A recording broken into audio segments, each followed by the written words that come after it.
Just a brief introduction of our presenter tonight, for Eldon's sake and for just a little bit more knowledge for you. Eldon is going to be facilitating this time. I think it's really wonderful that he has agreed to do this.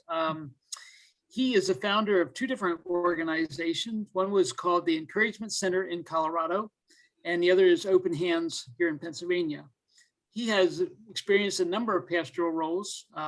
Recently became a cohort faculty member for Kairos, and he provides spiritual direction and faith coaching these days after retiring from being a professor at Messiah College. He has two books he's written. One is called Growing Up Idaho. I'm not sure if that's something about Potato Man or Potato Woman or whatever, and the other is Spiritual Formation, Attention Along the Way. And they're available on openhandministries.org, which is the one organization he founded. So I think we're privileged to have Eldon with us. He spends a lot of his energy these days with a team at Open Hand Ministries, working to support and encourage pastors so that they may continue with resilience and with energy in the ministry that they've been nudged and called into. And particularly in this time, our motivation, our purpose in doing this is we are quite aware that our pastors have been tired and fatigued with the stress of the last year. And it's been a difficult time, an exceptionally difficult time. And so that's why we've invited you to come tonight to hear more about that and to be creatively thinking how you can be supportive to your pastor or pastors if you have a multi-team context. So without further use of time, I'm going to turn it over to Eldon now. And Eldon, blessings to you as you share with us tonight. And thanks again for being willing to join us. Thank you, Mervyn. It really is totally a privilege to be with you. I really never imagined myself doing this kind of thing. That wasn't my set life purpose, but God has opened some doors. I actually grew up in the mountains of Idaho, not potato country, the Bitterroot Mountains. And the people I grew up with were pretty much like, and no one would want to admit that you've ever watched this, but they were pretty much like the people in Duck Dynasty, except at the end of the day, they didn't pray. So it was a wild context that I grew up in. I grew up in a little town of about 50 people, and it still has about 50 people. So it was pretty rural. The Lord taught me a lot about dealing with silence and solitude, those kinds of things. I was the college pastor at Messiah College on two different occasions, and in 2011, it was actually two Mennonite pastors who asked if they could meet with me early in the morning. And my vice president said, well, there's no students who want to meet you at 7 o'clock in the morning. If you're willing to get up and come to the office then to meet with some pastors, just go for it. And that began a journey in many ways that grew. And as I left Messiah, it has continued to grow. And so today, the nonprofit called Open Hands. Barna's research says that in 4 years ago, 5 years ago now, in 2016, 46% of pastors reported stress and some struggle with depression. And I do have those on PowerPoint, and so you're welcome to connect with those, even if they're not up here at this point. So we're really in that first slide. I guess it isn't on the slide. 2020, now it's moved from 46% to 59% of pastors who report stress and struggle with depression. And their assumption is, the way the questions were answered, that this is probably a rosy pastoral optimism, that there probably is more than that 59% who are experiencing stress leading toward depression. And I pray you don't get depressed over some of these statistics, but they're real people, and they're people I'm hearing virtually every day. 39% have never shared with anyone their mental health issues. 75% have never seen a counselor or mentor, and most of those would not even have a spiritual director. 73% reported that they had moved from loneliness to a feeling of isolation, which just paints a picture that there's some incredible dynamics going on. I just listened to two widows whose husbands pastored large and growing churches, and the husbands had committed suicide. It's a strange day in many ways in terms of what we're facing. Now, if you can, bring up slide 2 on the PowerPoint, but if not, it's okay.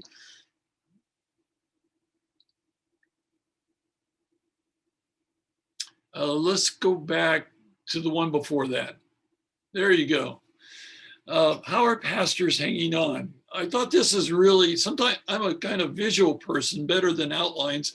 And as I looked at this, I thought, this really is a picture of a number of the pastors I speak to and interact with.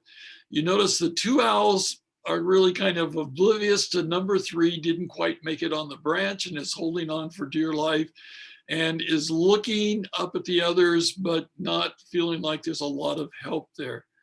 And as you look at that picture, I'd like for you to focus for a moment and think about your own pastor or pastors. Because in some ways, that's what I hear almost on a daily basis, that this is where pastors are. So sometimes we need a bit of humor. And so someone sent this comedian video to me, and he had a friend who said to this person, he said, "Someone told me that you look like an owl." And he immediately said, "Who?" And then he realized he'd been trapped, that he had become an owl. So he thought this was so good, he was going to go home and fool his wife. And he went home to his wife and he said, "Honey, someone told me you look like an owl." And she said, "When did they say that?" And he said, "No, really, someone told me you look like an owl." And she said, "Where in the world did you hear that?" And he said, "Really, someone told me you look like an owl." And she said, "How in the world could they say that?" And he was so frustrated by then that he just started yelling at her, who, because she wasn't going to go there. She had realized that it was a trap. So I'd like for us to go to that next slide. And there are some tenuous positions that pastors are experiencing. And what are the real issues? Well, researchers are disagreeing on this, and there are a variety of answers out there, but a number of them are at least in this continuum of 20 to 40% of pastors are seriously considering leaving the ministry. And the researchers are saying, but they're not telling anyone that because they don't know where they would go if they left. Some of the numbers have been lowered more recently. Barna said about 30% are considering leaving. I thought it was very telling to hear Tim Keller. A number of you probably are familiar with Tim, a prolific author, speaker, pastor who is retired now. But he said something that was truly amazing to me. He said, "I've been diagnosed with this is a paraphrase. I've been diagnosed with pancreatic cancer, but thank God I retired from pastoring 3 years ago. I would rather face the cancer." That's just really challenging, even to think of that. Let's go to the next slide again, which talks about some of the issues. One pastor who resigned this past month of a large church had worked with Rick Warren, had been on staff with him, and then went off to plant a large church in Arkansas. And he identified 15 reasons that he resigned from the church. He, in his resignation, said he loved the church, he loved pastoring the church, but he's leaving the ministry because of these 15 things that have divided the congregation. And he's leaving to become a realtor, which is not in itself a bad vocation. It's just sad to see someone who had that kind of impact walking away saying, I must leave. I speak regularly to a variety of church leaders, and a bishop of another denomination confided that right now he's looking at closing 10 to 20% of the congregations that he's responsible for. Now, I hope your figures are much smaller than that. I pray they are. But I just realized that we're facing a very serious time. Let's go to the next slide. And here's some of the things that I personally am hearing pastors specifically say. They're saying there seems to be a loss of control because there's no certainty as we move forward. And they're feeling a need for changes to be made. But some of those changes may mean a loss of some programs that have been part of the church for years. And how do you do that when not everybody's there, when there's still a lot of pain coming out of the pandemic and all the things around that? Pastors tell me that they've lost a sense of measurement. Oftentimes, we've counted success by the numbers of people who attend, or the number of people involved in different positions, or the giving. And those measurables have changed so much that pastors aren't sure. How do we move into this? And then, of course, the pandemic has raised a few issues. Things like masks, vaccines. Do we return to the building, not return to the building? Do we have outdoor services? Do we just cancel services? A multiplication of issues has arisen. A number of those are politicized. One pastor shared with me that someone left his church, or left the church, not necessarily his church, left the church after being there 40 years because they disagreed with the decision that the leadership team had made on masks. Now, I say all that not to discourage us about the church, but simply to point out these are part of the realities that we're facing. So when I talk about pastors experiencing stress, this is part of what it's all about.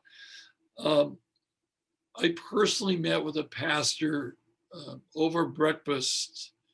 That would be 2 weeks ago. And the congregation he leads has provided vaccines in the community.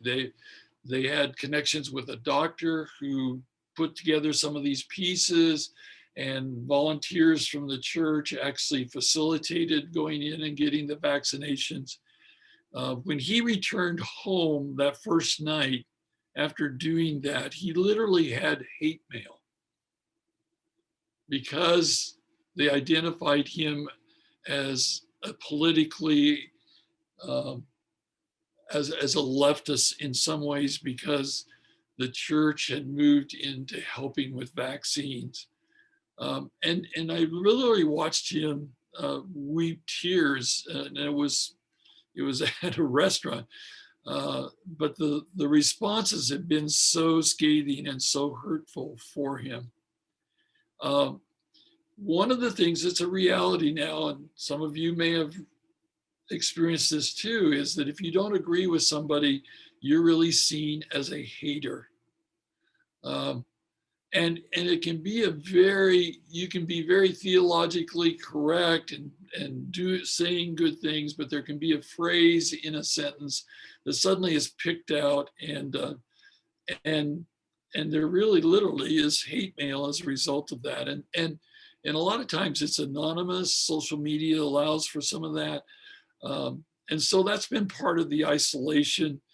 And then even how do you, especially when we weren't able sometimes to meet face to face, how do you get feedback on the church when you're not meeting with people in a personal way? That's been a struggle, and it's led to a lot of uncertainty, and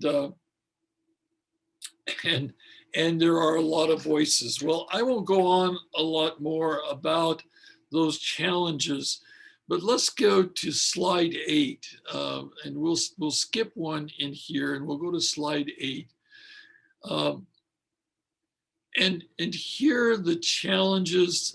Let's go to the next one. I'm sorry. Here are some of the things that if we were to categorize it, is there's decision fatigue. A number of pastors have just said and are saying they're just weary. They're weary from the multiple decisions on a daily basis in a very chaotic and confusing context. The second thing they talk about is, well, there's stress, and there's always been some stress in ministry, even for the people who thoroughly, thoroughly enjoy ministry. But at this point, it feels like it's a layered stress. I don't know if any of you watch football or not, but I do, and used to have played some football. and stress pileup is like someone gets tackled and then other people keep jumping on top of them until the weight of the pile is tremendous. And that's how pastors would describe some of their processes. It's a bad thing when you feel like, okay, somebody you've counted on for years in your ministry suddenly withdraws and said, I'm out of here. But it's another thing after you get that time and time again, or you get those anonymous emails, and so it just keeps piling up, and it's hard to focus when there's stress pileup. Another is that there's this hope that I can prevent some of the problems, and yet there isn't real control on a daily basis, and you all don't. So I may say things you're kind of like, what in the world is he talking about? And feel free to raise questions. I will not be offended. I worked with university students for about 30 years. And so questions aren't offensive to me. And so just simply would say that plus the life of a congregation. I'd like for us just to pause and just in silence, and I will time it and say amen, but for a minute, I'd like to have just a minute of prayer for our pastors, and just do that in silence, to stop and pray as you would feel led to pray in silence. And at the end of that time, I will watch my watch and say amen. But let's just pause in silence for a minute.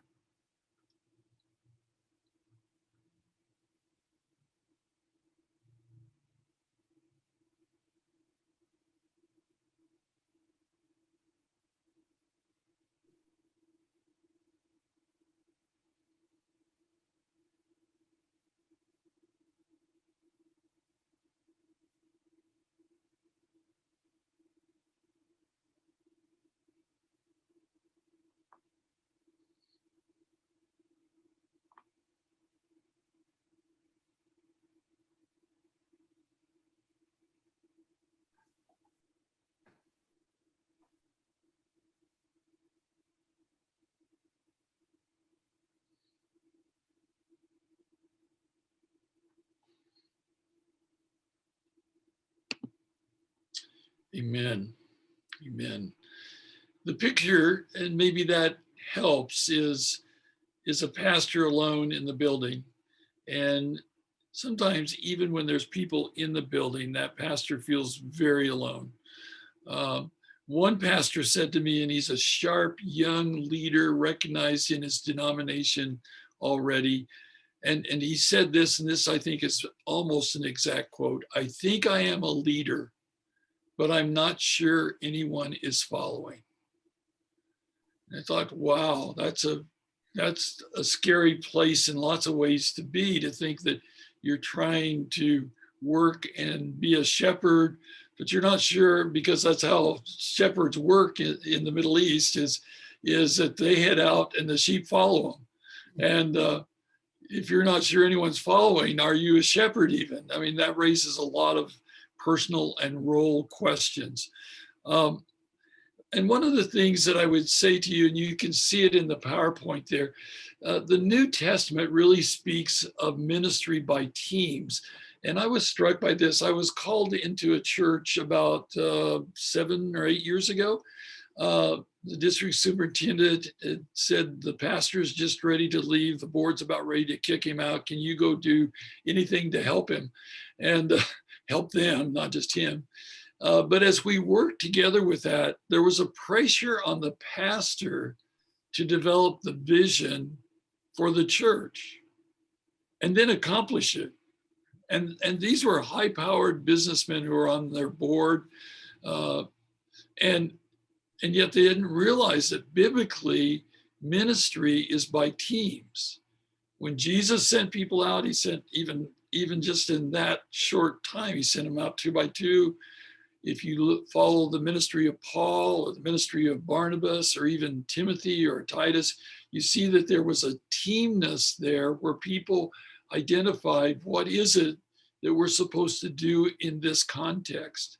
And so I say this statement, and I know there could be some pushback, but no one person is responsible for identifying and then fulfilling a vision. That's really what a community is about. And so it is important, even in our regathering and thinking about what is in the future, that there is a sense that it's a journey for a community. And one of the ways that you can be helpful and show care for a pastor is a willingness to be in those conversations. Now, they aren't always the conversations we want to be in. And so it will take grace. I understand that. And it certainly will take patience.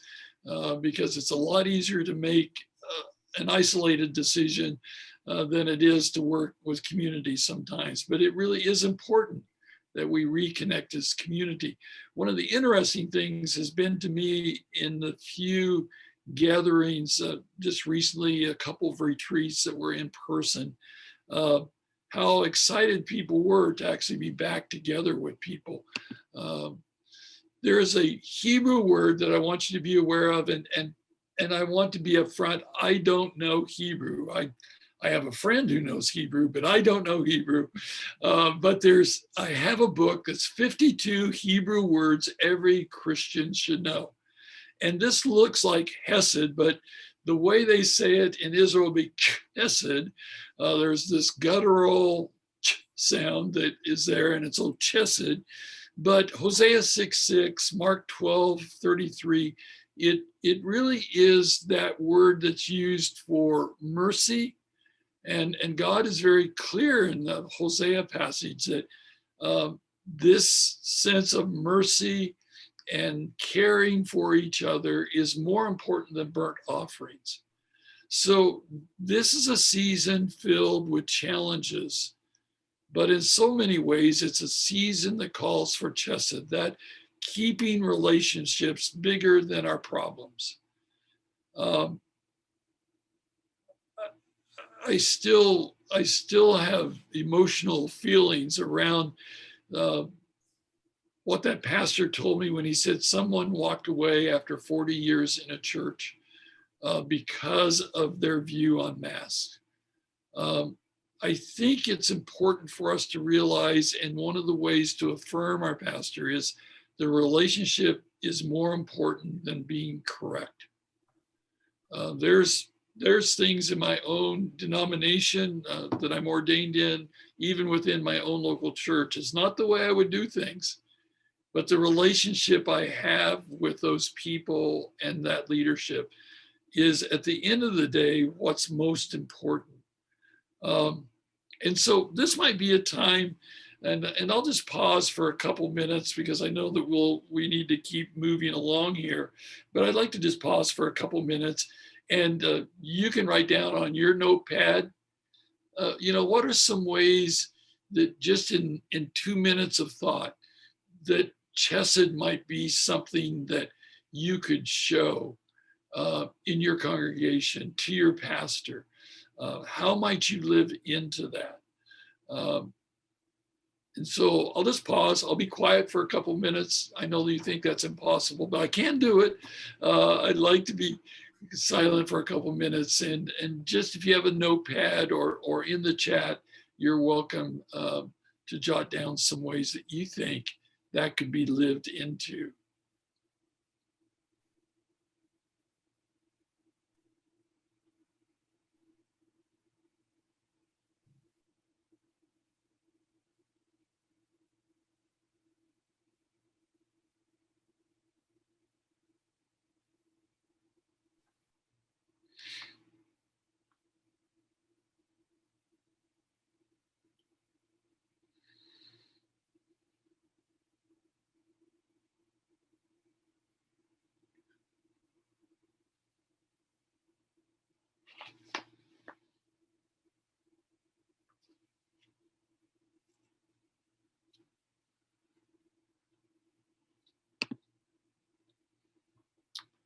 Well, thank you for giving that some thought.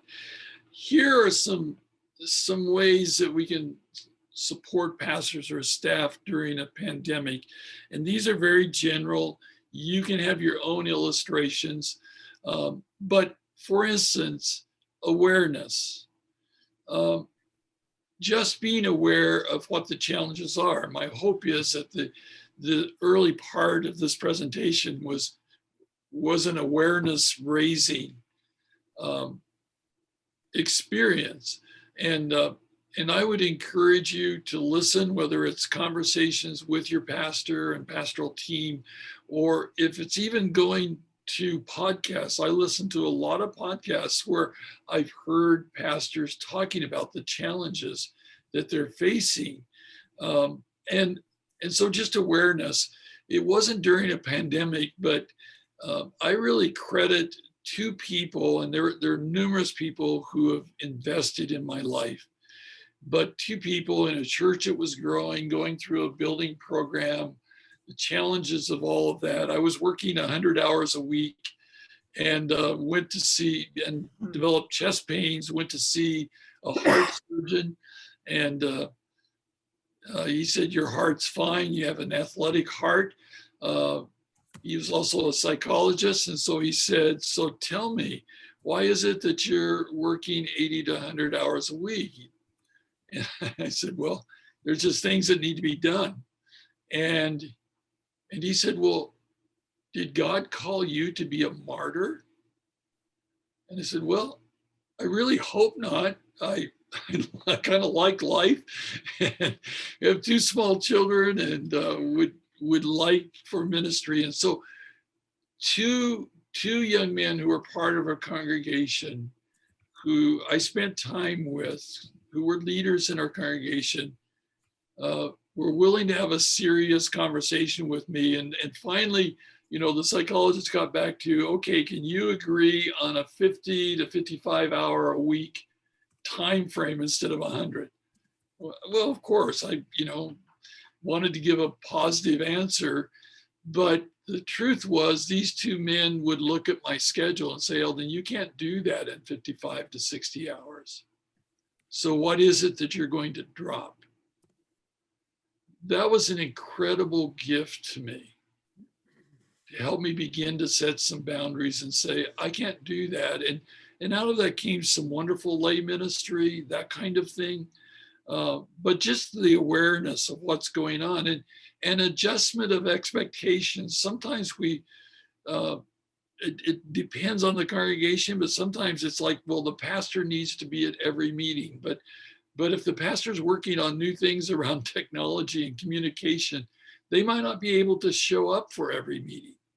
And so it may mean that we need to adjust our expectations, or maybe it's something that you have always had, but now you can. And I think one of the things Paul describes it as someone who's not just beating in the air, and he's using the imagery of a boxer who has been hit one too many times, is going through the motions, but isn't really engaged in the battle anymore.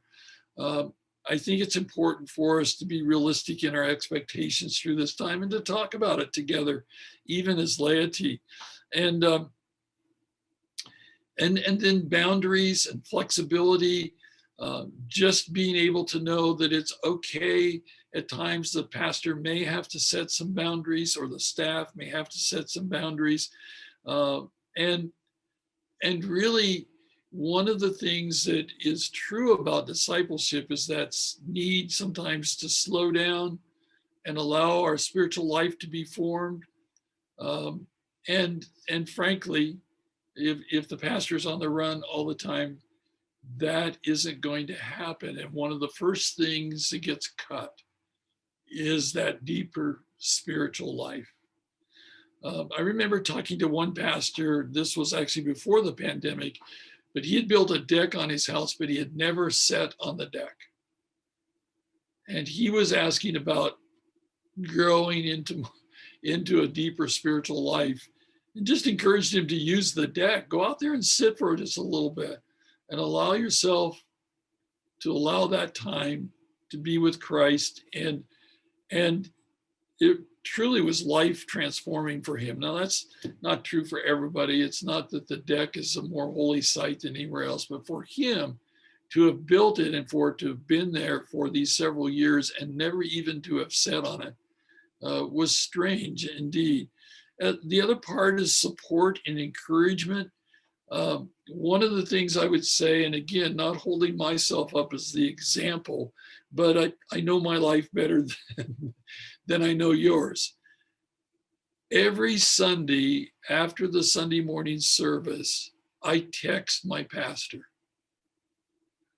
And I try to use words of encouragement. We're good enough friends that if I thought there was something that was constructive criticism, that would be very acceptable. And it has been. But I try to stay connected to him in that regard. And we also, his wife is also on the staff. And so the same with her when she speaks. And he shared that it meant a lot, because he realized that even the times when I met him, because I meet him every other week for breakfast, that I wasn't there to use him. I simply wanted to be there for him. Pastors get used a lot. People often have an agenda when they're invited out to breakfast, and that was something he expressed. And the communication, our ways of communication are changing. We all know that, and social media has taken over in so many ways. But important, it's important to communicate well and often with pastors.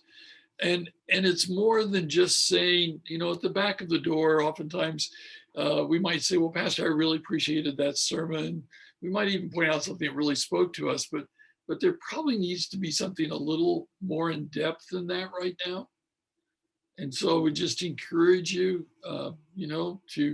to communicate with your pastors, and pastors indicate they really, really appreciate that in the context we're in.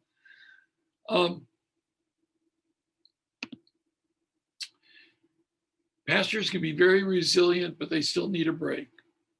And so you can see there's kind of these polarities here. Pastors are kind, but they still need boundaries. There's a certain personality type that often tends to be pastors, and they like to care for people, and they like the feedback when they do care for people. But oftentimes in this season, they're going to need to develop some boundaries of saying, I can't be there this time. And that's been frustrating for many of them. In fact, actually some, and maybe some of you, are aware of funerals that have been held where the pastor simply couldn't be there, that kind of thing. But here maybe in this last half hour is the heart of what I want to talk about, okay? Because I think this is something that really is important. There is a book out by Marcus, and all of a sudden I can't think of his last name, that talks about rare leadership. And in fact, the title of the book is Rare Leadership, and it's Marcus Warner. And I've used that rare leadership to step back and say, well, what would rare care look like? If we want leaders to be rare, and it's an acrostic, what might we do to connect with that? And so the rare stands for relational, authentic, returning to joy, and enduring hardship. And I'd like to just break that down a little bit and talk a bit about that. What would pastoral care look like if I simply made it relational in terms of interactions with my pastor? If it was more important for me to have a relationship with my pastor than to say, I disagree with that 0.5 of your sermon, or the fact that you had a 0.5. What would it be like? And thinking about my interactions with my pastor, there is that sense of desire to think through, how do I keep it relational? And how can I say it's way more for me to walk away from someone who knows that he has a friend or she has a friend than it is for me to win a point with this person. Now, we can disagree. I'm not saying don't disagree. There's times to disagree, and that's part of relationships. But right now in this season, we have so many things that we've divided around that it's important for us to be sure that the relationship is good when we walk away from a conversation. I mentioned before, just kind of in passing, the politicization of interactions right now. And truthfully, it's really sad what's happened, because politics in many ways has become more important to many than being a Christ follower. It's who we're following politically in some ways. And so it's way more important that I relate to my pastor than knowing who he voted for, or taking up sides and saying it can only be this way. And if you're not that way, I probably won't be back. It's just really important to realize that pastors too value relationships. I sat with a pastor who was going through a litany of people that he knows has left his church during this season. And he would say, I dedicated their baby, or I did their wedding. There would be this kind of emotion behind this, to realize all this relational interaction seemed to not count anymore because they were walking away. So I really encourage you to think, how can you communicate relationally? And I'm preaching here, so I will land the plane. But I think that that's really important for us to think about. How can we do that? It may be just knowing that there's something the pastor really appreciates. It could be a note. It could be a small gift.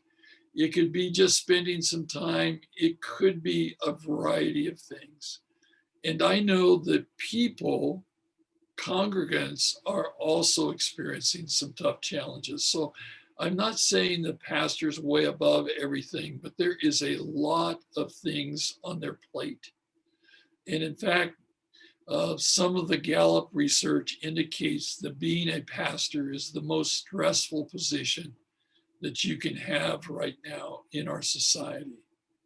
I don't know who all they looked at. I didn't look at the background of the research, but that was a statement that was made as a summation of some of the research. So remain relational and think about it. What makes up a relationship? What would that look like if you were involved in that? And so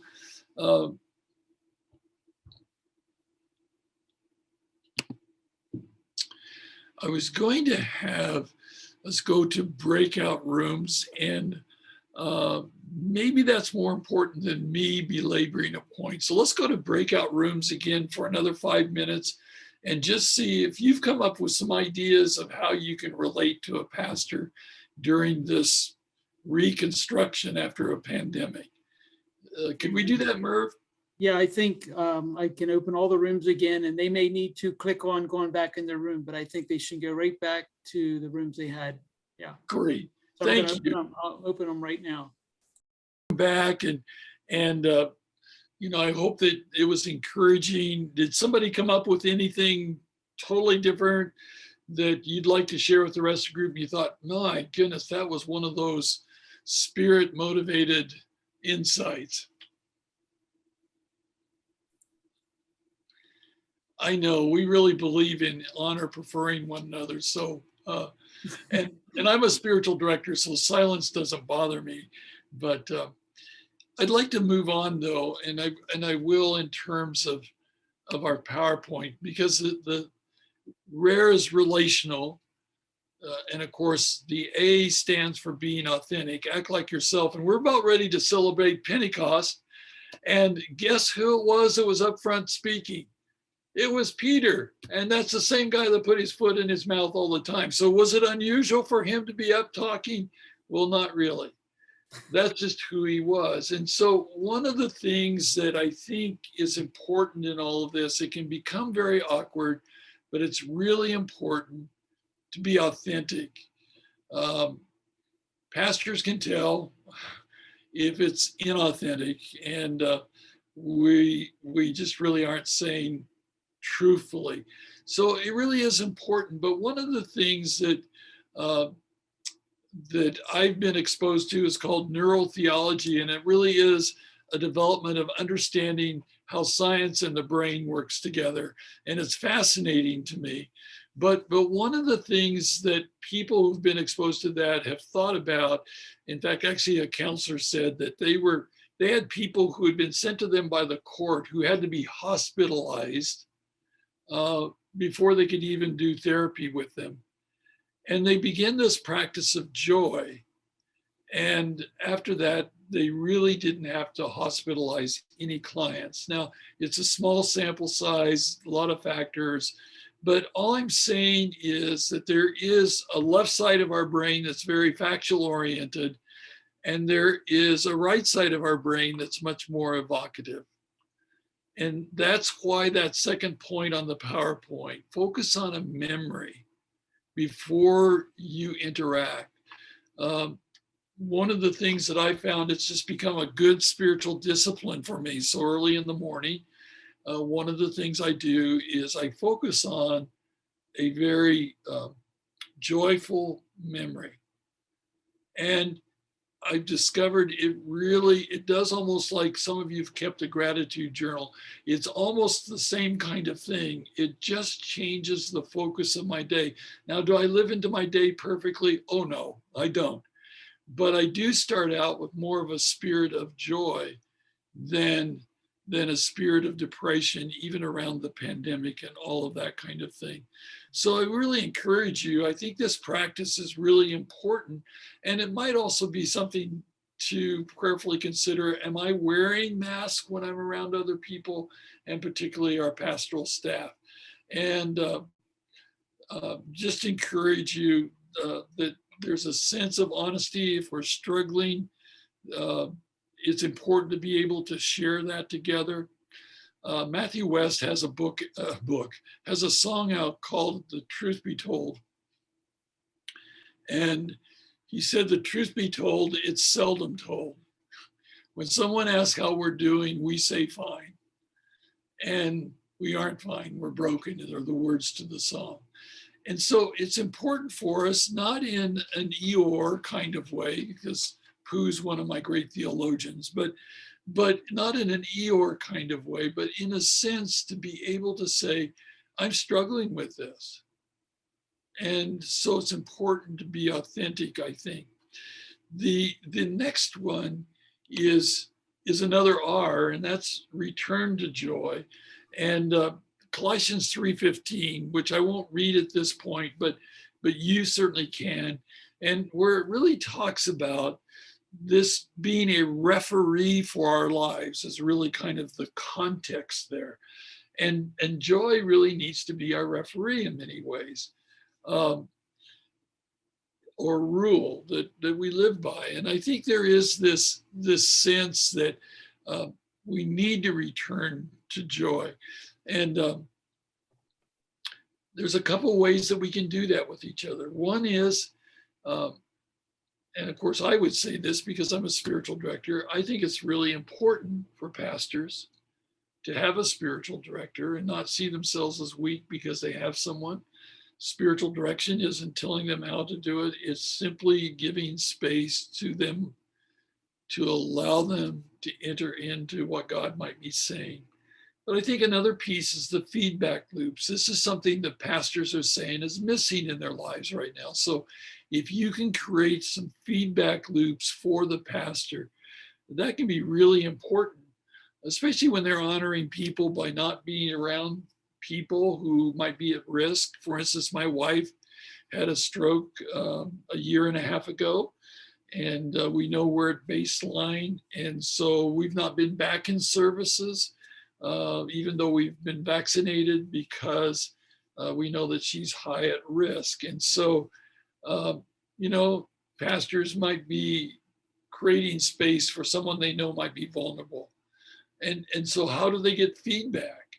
And that would be an important part of pastoral care, is just being able to say, well, here's some ways that we might set up both good, bad, or whatever it is that maybe the pastor needs to know, but let's walk in this together and return to joy together. One of the things, for a while, I worked for 3 years at Focus on the Family as the manager of pastoral care. And I had a hotline for pastors and spouses who were in trouble.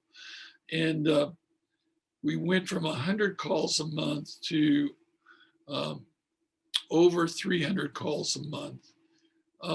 And 90% of the pastors or spouses who shared their heartbreak, when I asked them, do you have someone you could tell what you just told me? About 90% of them said, no, I don't have anyone.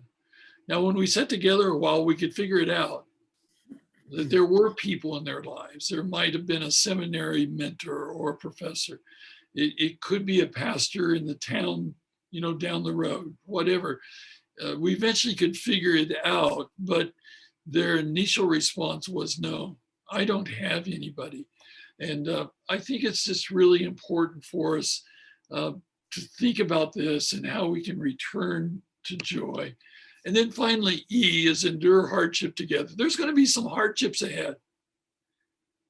And I think it's important for congregants and care teams to acknowledge it will be there. We will struggle with some things, but the good news is, Hebrews 12:2-3 talks about that Jesus suffered what he suffered for the joy that was set before him.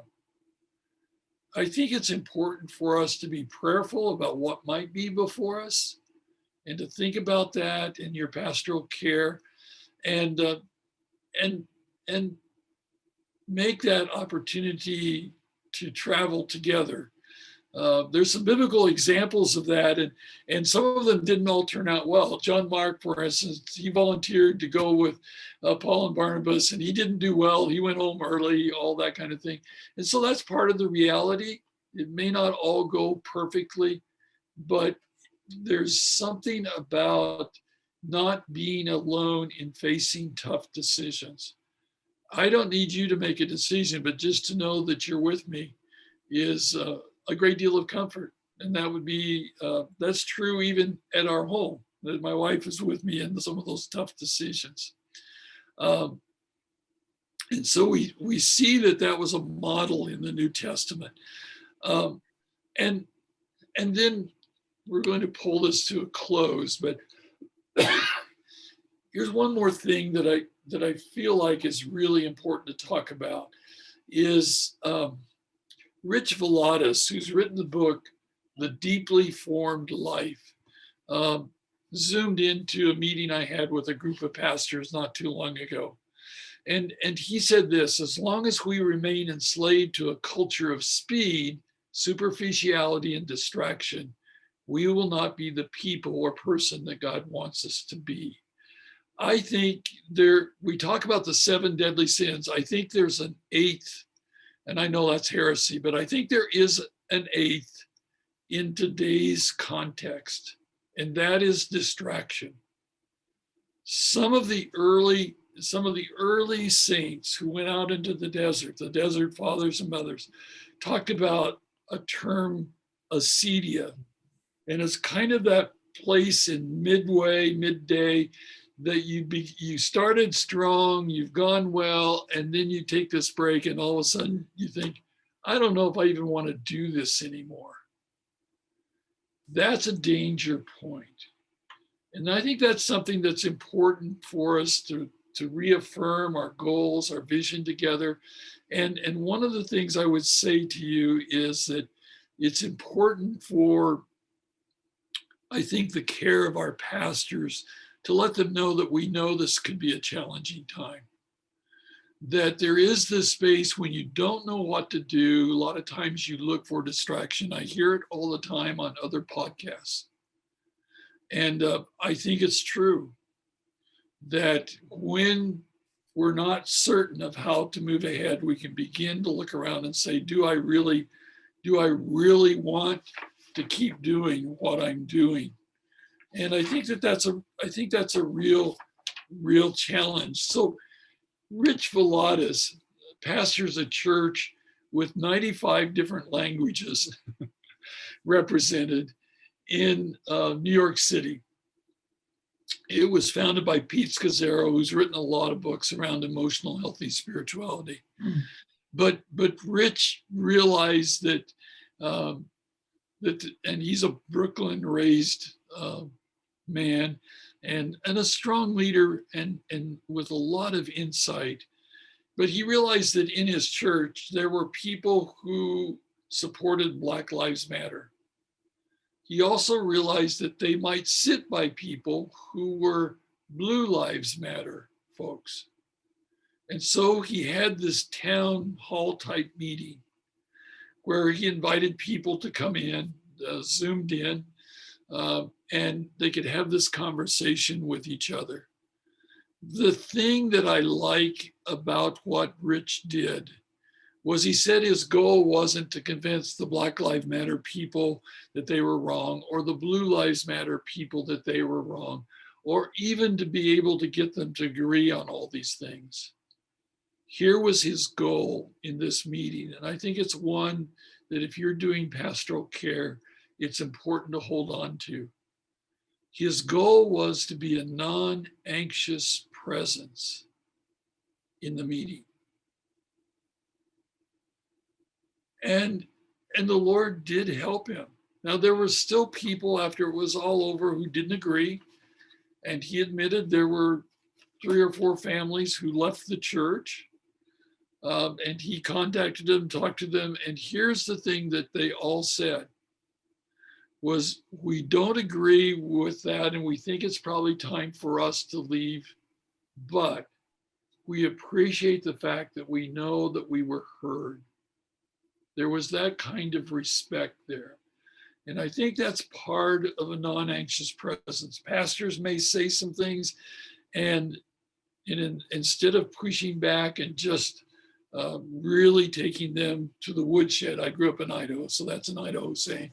Instead of taking them to the woodshed, and so to speak, to be that non-anxious presence with them that says, I really love you and value you. I may not agree with you, and it's okay to talk about the points of disagreement, but to know, so they know, that the relationship is more important than agreeing with everything at the end of the day. I think that's going to be a challenge for the church as we move ahead, because there's been lots of dividing factors. And so it's going to be important for us to live in that non-anxious presence that says, I will walk with you, and you are important to me, and I'll pray for you, I'll pray with you, those kinds of things, and the many other things that we can do to walk with each other. Well, that's preaching. And so I'm going to land the plane. And thank you so much for being here tonight.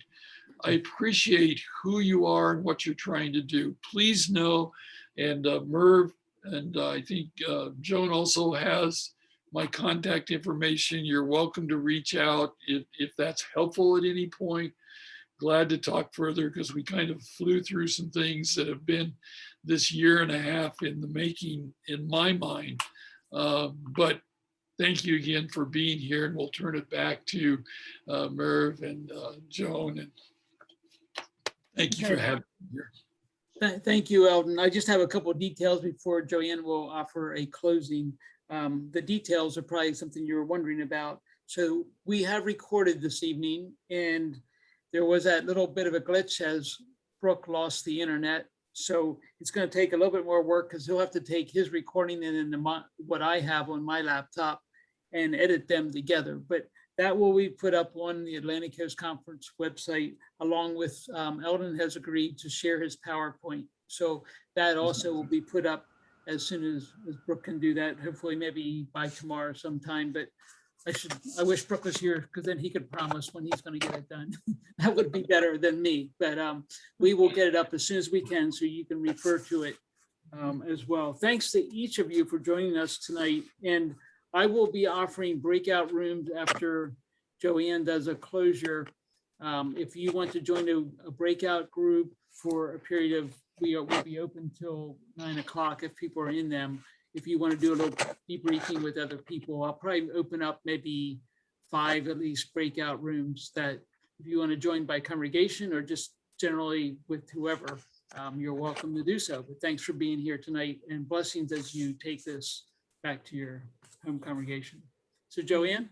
Yeah, thank you to Eldon again for sharing what you did and describing the challenges that we face in denomination offices, conference offices as well with pastors.